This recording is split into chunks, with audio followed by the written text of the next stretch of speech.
A lawyer who had come for a vacation in a small town started craving for a duck curry. He would always boast about hunting his own game. So he took his gun and went about in a nearby lake in search of ducks. He spotted, marked, and immediately shot at one.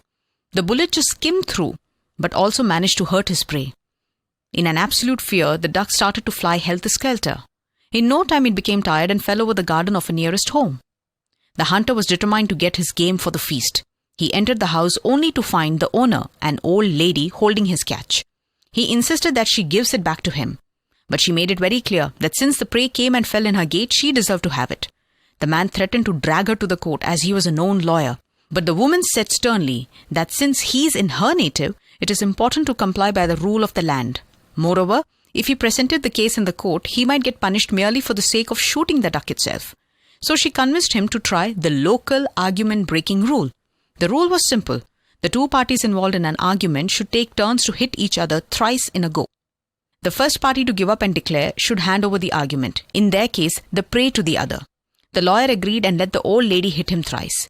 First she hit him on his leg with a stick. He withstood the first blow. Then she hit him on his gut. He whimpered in pain but did not give up. Then she gave a tight slap and still he did not give up. Next was the lawyer's turn. He was about to hit the old woman. She suddenly screeched that she was willing to give up.